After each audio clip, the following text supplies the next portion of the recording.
પરેશ બગડાને કહીશ તે બતાવશે કે જે બનાવ સ્થળ જે છે જ્યાં પ્લેન ક્રેશ થયું હતું, જે ડોક્ટર હોસ્ટેલ બિલ્ડિંગ કહેવાય છે, ત્યાં આ પ્લેન પડ્યું હતું. તે જગ્યા ઉપર ચુસ્ત પોલીસ બંદોબસ્ત ગોઠવી દેવા છે. સાથે આ બેરિકેટિંગ કરીને આ મીડિયાને થોડાક દૂર ઊભા રાખવાની એક વ્યવસ્થા કરવામાં આવી છે, જેથી કરીને જે પીએમનો પ્રોટોકોલ પણ જળવાઈ રહે ને તેઓ એક અહીંયા મુલાકાત કરે તે પ્રકારની વ્યવસ્થા. અને સાથે જે આ ઘટના બની છે ખૂબ ગંભીર ઘટના, અને ગુજરાતમાં આ ઘટના બની છે, જે ગુજરાત પ્રધાનમંત્રી નરેન્દ્ર મોદીનું ટાઉન કહેવાય છે, તેની અંદરની આ ઘટના જેને જોતા આ એક સંવેદના તેઓ અહીંયા આવીને વ્યક્ત કરશે. અને સાથે આ સ્થળની મુલાકાત, સિવિલ હોસ્પિટલમાં મુલાકાત અને દર્દીઓ સાથેની મુલાકાતમાં તેઓ મુલાકાત કરીને જરૂરી સૂચન પણ અહીંયા કરી શકે છે. પરંતુ તેની પહેલાંની આ તૈયારીઓ, જ્યારે પ્રધાનમંત્રી અહીંયા આવવાના છે તેની પહેલાંનો ચુસ્ત પોલીસ બંદોબસ્ત, સાથે ફોરેન્સિક એક્સપર્ટની ટીમ પણ અત્યારે હાલ પહોંચી છે. સાથે જે એર ઇન્ડિયાના સીઈઓ જે છે તે પણ અહીંયા આવી ચૂક્યા છે, એનડીઆરએફના ચીફ પણ અહીંયા હાજર છે, અને તમામ કલેક્ટર, પોલીસ કમિશનર હોય કે પછી અન્ય ઉચ્ચ અધિકારી હોય, તમામ આ જગ્યા ઉપર હાજર છે,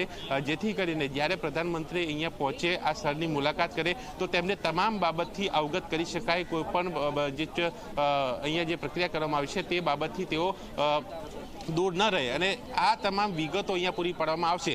પ્રાથમિક માહિતી તો સ્વાભાવિક છે કે તેમણે મેળવી લીધી છે, પણ સ્થળ ઉપરની પરિસ્થિતિ શું છે તે સીધી રીતે અહીંયા આવીને જોઈને તે નિરીક્ષણ કરશે, અને સાથે દર્દીની મુલાકાત કરીને તે સંવેદના વ્યક્ત કરીને બાદમાં એક સૂચન, કદાચ મિટિંગ પણ કરી શકે છે. પરંતુ હાલ એ ચોક્કસ મેસેજ નથી. પરંતુ આ એક બનાવ જે છે, આ ગંભીર બનાવ, મોટો બનાવ, કે જેની અંદર ગુરુવારે જે કેન્દ્રીય ગૃહમંત્રી અમિત શાહ આવ્યા, અને તે બાદ આજે પ્રધાનમંત્રી અહીંયા અમદાવાદ જે છે પહોંચી ચૂક્યા છે, અને થોડીક જ વારમાં તેઓ આ સ્થળ ઉપર પહોંચશે, અને અહીંયા સ્થળ ઉપર પહોંચીને ત્યાં વિઝિટ કરશે. જ્યાં આ જે પ્લેન ક્રેશ થયું હતું, જે બિલ્ડિંગને નુકસાન થયું છે, જ્યાં લોકોના મૃતદેહ બહાર કાઢવામાં આવ્યા, જ્યાં વિમાનનો મલબો અહીંયા પડ્યો, જે બળી ગયો હતો, તે તમામ જગ્યા ઉપર તેઓ જશે, મુલાકાત લેશે, અને જાત નિરીક્ષણ કરીને પ્રધાનમંત્રી આ તમામ વિગત મેળવીને તેનાથી અવગત થશે, અને બાદમાં જરૂરી સૂચન પણ પ્રક્રિયા અહીંયા કરી શકે છે.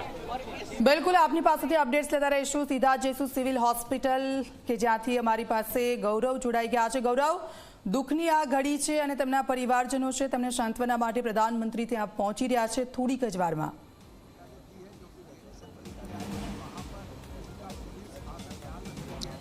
જે દીક્ષિતા વાત કરીએ તો જે પ્રમાણે ગઈકાલે પ્લેન દુર્ઘટના ઘટી, અને જેમાં જે 242 યાત્રિકો સવાર હતા તેમાં માત્ર એક યાત્રિક જીવતા બચ્યા છે, અને બાકીના તમામ લોકોનું મોત નીપજ્યું છે. આ ઉપરાંત પ્લેન જ્યાં ક્રેશ થયું એ ડૉક્ટરની હોસ્ટેલ હતી, જેના કારણે પણ ત્યાં મૃત્યુઆંક થયું છે. આ સિવાય આજુબાજુમાં જે લોકો રહેતા હતા તેમાં પણ ઘણા લોકોના અવસાન થયા, મોત થયાની પ્રાથમિક માહિતી મળી રહી છે.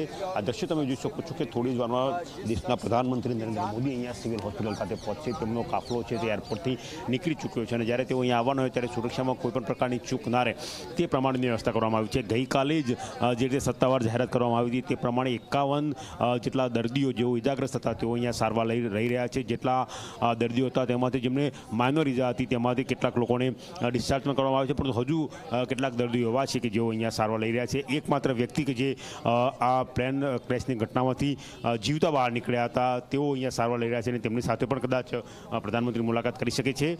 ગઈકાલે જ ગૃહમંત્રી અમિત શાહ અહીંયા આવ્યા હતા, અને તેમને ઘાયલોની મુલાકાત લીધી હતી, પરિવારજનો સાથે વાતચીત કરી હતી, તેમને સાંત્વના આપી હતી. ઘટના થઈ કે તરત જ civil aviation minister Balwantsinh Rajput, આરોગ્ય મંત્રી ઋષિકેશ પટેલ અને ગૃહમંત્રી સહિતના જે નેતાઓ છે તે અહીંયા પહોંચ્યા હતા. મુખ્યમંત્રી પોતાનો પ્રવાસ ટૂંકો કરીને અહીંયા પહોંચ્યા હતા, અને તેમને અહીંયા દર્દીઓ સાથે મુલાકાત કરી હતી, ઘટનાનો તાગ મેળવ્યો હતો. કોઈપણ પ્રકારની કટોકટીની પરિસ્થિતિ સર્જાઈ હોય ત્યારે શું ધ્યાન રાખવું, શું તકેદારી રાખવી તેનો તાગ મેળવ્યો હતો, ને જરૂરી તમામ મેડિસિન અને લોહીની ઉણપ ના સર્જાય તે માટેની વ્યવસ્થા પણ કરવાની સૂચનાઓ મુખ્યમંત્રી, આરોગ્ય મંત્રીએ આપી હતી. સૌથી મહત્ત્વની વાત એ છે કે જે પ્લેનમાં મહત્તમ ઇંધણ ભરેલું હતું, અને જે બ્લાસ્ટ થયું તેના કારણે લગભગ મોટાભાગના મૃતદેહો હતા તે ઓળખી શકાય એવી સ્થિતિમાં ન હતા.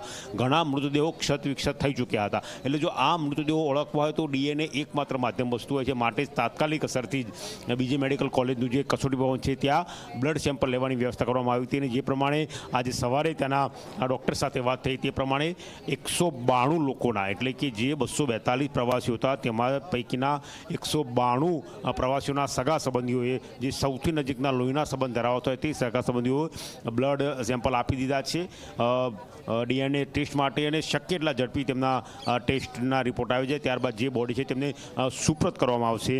જે 242 પૈકીના લોકો હજુ સુધી નથી પહોંચ્યા તેમનો સંપર્ક કરવાનું તંત્ર પ્રયત્ન કરી રહી છે. એટલે થોડી જ વારમાં દેશના પ્રધાનમંત્રી અહીંયા પહોંચશે અને જે ઘટનાની સ્થિતિ છે તેનો તાગ મેળવશે. પ્રશાસન પૂરી રીતે કામગીરી કરી રહ્યું છે.